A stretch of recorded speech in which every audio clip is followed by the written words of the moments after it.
Saudi Arabia atau mungkin Jazirah Arab terkenal dengan kurma. Ya. Kurma merupakan tanaman ataupun makanan yang paling baik untuk memperbaiki pencernaan. Ya. Bagaimana kalau seandainya Anda punya sakit mah misalkan, Bapak Ibu Anda bisa bikin ya kayak labu gitu. Ya, lambu Anda hancurkan ya, kemudian Anda kasih garam mineral sedikit ya, bukan garam dapur tapi ya. Kemudian ada kasih taburan kurma di situ, itu sehatnya sangat sehat untuk orang-orang penyakit lambung. Kunyah seperti bubur, jadi kayak pergedel tapi nggak digoreng. Ya. Atau mungkin kita kurma, itu salah satu kurma. Dan Nabi SAW mengajarkan bagaimana beliau merendam impusan kurma. Ya, atau rendam kurma direndam dalam air, kita kenal dengan impusan water atau infus water ya. Manfaatnya banyak nggak? Oh, Nabi ngajarin pasti baik lah gitu kan. Tapi di sana kan adanya kurma, apakah kita nggak boleh mengerjakannya itu dengan buah-buahan? Boleh aja. Sainsnya menjelaskan tentang begini, kita pakai aja apa yang ada di Indonesia, nggak masalah. Di Saudi Arabia misalkan atau di Jazirah Arab, di Mekah Madinah, kelapa susah, nggak banyak tumbuh kelapa, tumbuhnya kurma. Tapi di negeri kita banyak kelapa, dan kelapa merupakan air yang sangat tinggi asam aminonya.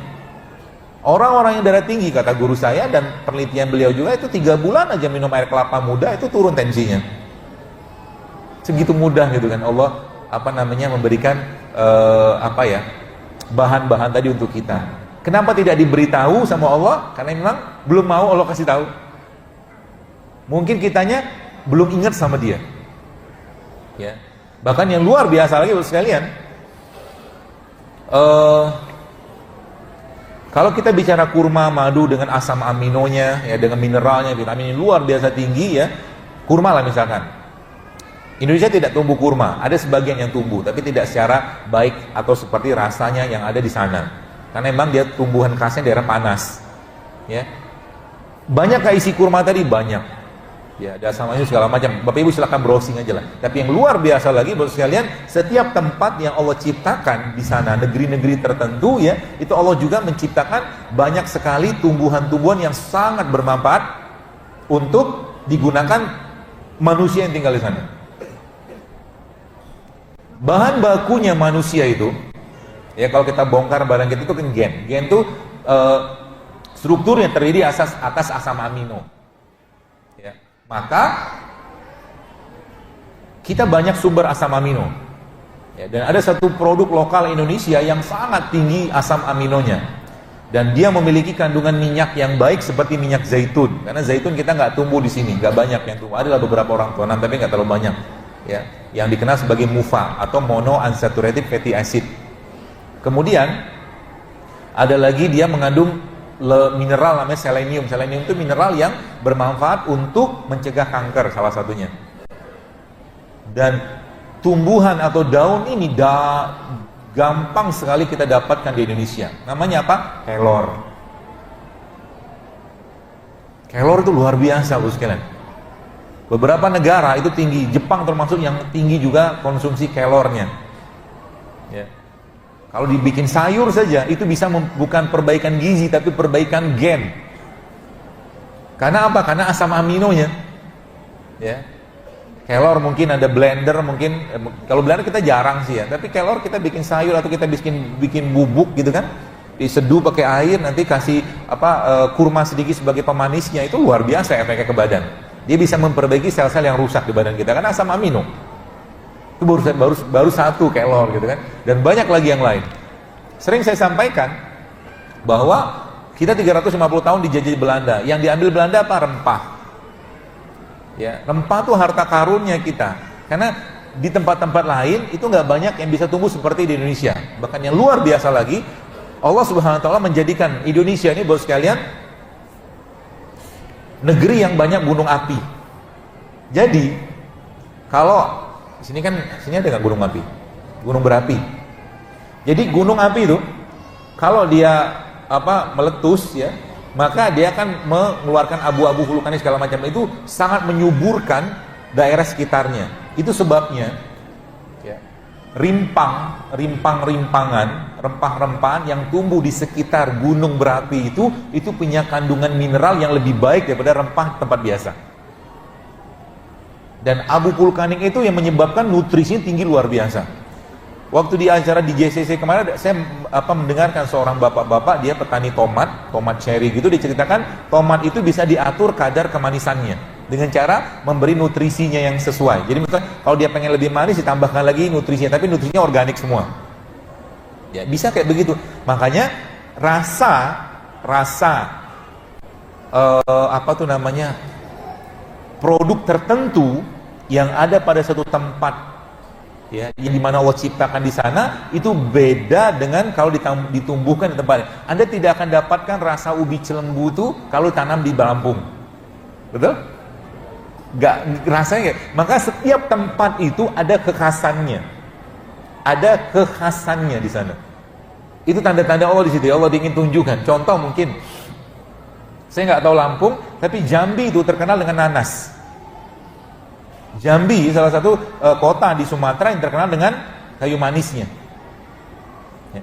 Biasanya ada hubungan. Jadi sesuatu yang Allah ciptakan di sana itu memang bermanfaat untuk penduduk sekitar, termasuk juga dengan makanan. Jadi makanan penduduk lokal atau makanan kayak kita sekarang, ya makanan kita, jangan ngimpor.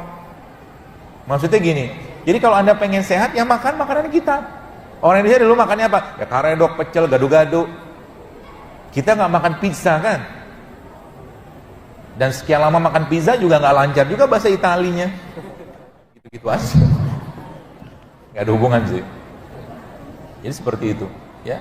Orang tua kita sudah mengajarkan banyak hal, harus sekalian. Ya. Banyak hal yang sebenarnya itu kearifan lokal yang kita bisa optimalkan. Dan itulah tanda-tanda. Dan sekalian itu tanda kebesaran Allah Subhanahu Wa Taala kepada kita semua. Ya.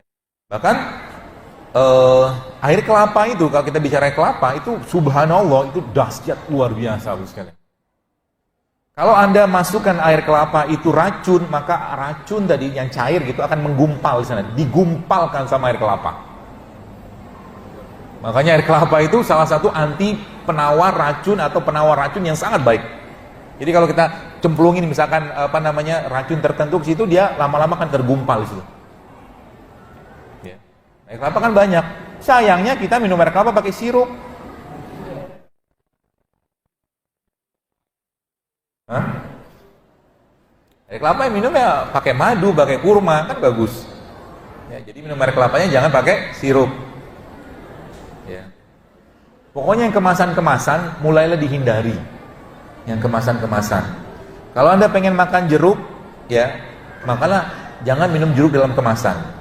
Sekali-sekali silakan lah, tapi bukan untuk tiap hari kita. Kalau makan jeruk, ya makan jeruk aja. Termasuk jeruk-jeruk lokal gitu kan. Kalau di sini ada jeruk lokal, makan jeruk lokal. Ya. Coba Anda lihat jeruk ini. Ini jeruk kan? Nanamnya gimana coba? Jeruk itu yang ditanam apanya? Ini nggak ada bijinya. Terus nanamnya gimana? Bingung kan? Benar juga ya. Ya, biasanya sudah diubah bibitnya. Ya, bibitnya sudah diubah. Anggur juga kadang-kadang. Anggur kan ada bijinya. Nanam anggur tuh pakai bijinya. Kalau bijinya nggak ada, gimana nanamnya? Gitu. Ya. Maka lagi saya sampaikan, ya, kembali aja ke buah-buah lokal. Ya, kalau kita nggak apa-apa makan beginian silakan. Tapi yang normal-normal aja lah. Saran saya begitu. Ya, sebab apa? Sebab banyak orang yang bikin makanan, bikin minuman, atau mungkin bikin pertanian kayak begini. Apakah mereka bertanggung jawab kalau kita sakit? Enggak. Petani-petani maaf yang nyemprotin pestisida ke padinya, apakah mereka bertanggung jawab kalau yang makan itu kena kanker? They don't care. Mereka nggak peduli. Yang penting padinya tidak rusak. Sama juga dengan industri makanan. Banyak industri makanan yang bikin makanan-makanan gak sehat, banyak. Kita sebut aja, gak usah sebutan, banyak. Ya. Apakah mereka peduli kalau kita sakit? Enggak. Jadi yang kita juga tidak bisa mengendalikan mereka. Yang kita bisa kendalikan apa? Mulutnya kita. Nanti pikir, mulai sekarang mikir, kalau saya makan begini, kira-kira sakit gak badan saya? Kalau saya makan begini, kira-kira bisa bermasalah gak badan saya? Ya. Kalau sudah tahu bermasalah, jangan dimakan. Jangan dimakan. Dan banyak makanan-makanan gak sehat. Sering saya sampaikan contoh, mungkin maaf, nasi goreng. Nasi goreng sehat gak? Kenapa gak sehat? Kenapa dimakan? Enak.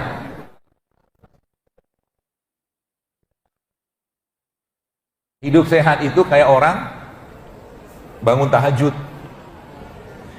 Kayak orang bangun tahajud. Orang yang tidak memaksakan bangun tahajud malam hari sampai mati juga gak bakal tahajud. Gitu loh maksudnya. Orang yang tidak memaksakan sholat duhanya 12 rakaat sampai mati juga mungkin 2 rakaat doang. Padahal dia punya kesempatan untuk melakukan lebih baik. Orang yang katakanlah punya kesempatan untuk bersedekah lebih banyak tapi nggak dikerjakan sampai mati begitu-begitu aja. Kalau saya katakan, masa mau hidup gitu-gitu aja? Sekarang dari sekian tahun hidup kita, berapa tahun kita pernah hidup sehat dan diniatkan karena Allah? Mungkin ada setahun. Ramadan yang 30 hari sama juga dengan 11 bulan yang lain. Sahurnya begitu, bukanya begitu. Sahurnya pakai apa? Tiba-tiba diam.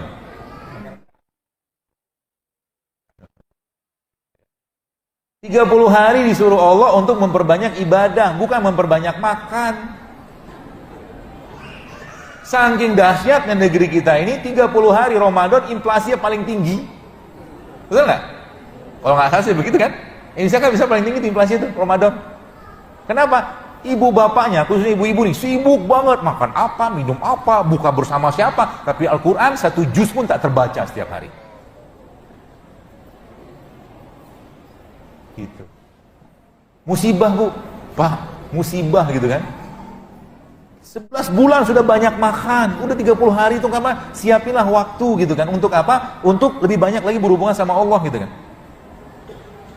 Bahkan beberapa sahabat itu ketika bulan Ramadan, baru sekalian itu Masya Allah, habis Isya, nggak pulang ke rumah sampai subuh dia. Sibuk beribadah. Ya beberapa ulama seperti bahkan Imam Ahmad itu satu hari bisa sholat sunnah nafilahnya bisa sampai 300 rakaat. Gitu. Ya, kalau banyak orang zaman sekarang, apa yang terjadi? Kebanyakan makan. Tanda orang banyak makan apa? Udah tahu. Ya. Maka Nabi SAW sampaikan dalam sebuah hadis, kata Nabi apa? Aku melihat di akhir zaman nanti, kata Rasulullah, banyak fenomena di kalangan umatku kegemukan, kata Nabi. Dan kegemukan bagi laki-laki dan perempuan itu bisa bermasalah di hubungan biologis mereka. Maaf, laki-laki yang belly fat, yang perutnya buncit itu, kalau yang saya baca dan beberapa yang saya dengar itu memang secara keperkasaan juga akan turun gitu. Bahkan perceraian salah satu penyebabnya yang banyak kata di KUA itu adalah ketidakpuasan suami sama istri. Istri nggak puas, suami nggak puas. Gimana mau puas? Pagi hari, siang hari, malam hari, si bapak atau ibu tadi makannya juga nggak benar. Jadi mau saya kasih tahu obat kuatnya laki-laki. Malu-malu gitu. Obat kuatnya laki-laki itu untuk memuaskan istrinya adalah hidup sehat. Jangan nyampain badan. Ya, olahraga yang benar. Olahraga itu kadang-kadang juga 20%. Kalau Anda yang pergi ke gym ya, personal trainer Anda pasti akan bilang sama mereka, badan kita itu dibentuk 80% dari apa yang kita makan. 20% cuma exercise-nya. Benar kan? Benar. Dan dengan gerakan sholat, orang yang sholatnya benar, pasti bahunya lebar. Ya iyalah, gimana mau bahu lebar sholat begini? Apalagi itu di pohon. Solu kama ra'aitumuni usolli, kata Nabi. Sholat begini. Perhatikan, misalkan Nabi ngajarin gimana? Takbiratul ihram, ininya di mana? Tangannya di mana? Ya bukan cuma nggak semangat gitu sholatnya gitu loh. Ruku coba, Masya Allah.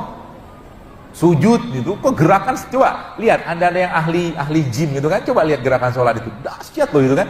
Bagaimana tulang belakang kita terbentuk, bagaimana otak kita bisa mengalir deras darah ke situ dengan sujud, bagaimana coba lihat. Kalau kita lihat gerakan sholat itu luar biasa loh. Orang yang sholat dan sujudnya benar tidak akan mungkin konstipasi, susah buang air besar, tidak mungkin. Asal sujudnya benar, ya, subhanallah kan. Jadi luar biasa loh sekalian. Apalagi misalkan Anda mungkin ketika dari gerakan, saya kadang-kadang nyobain gitu kan. Kita tetap sholat bukan untuk sehat ya. Sholat bukan untuk sehat. Sholat itu ibadah, wajib.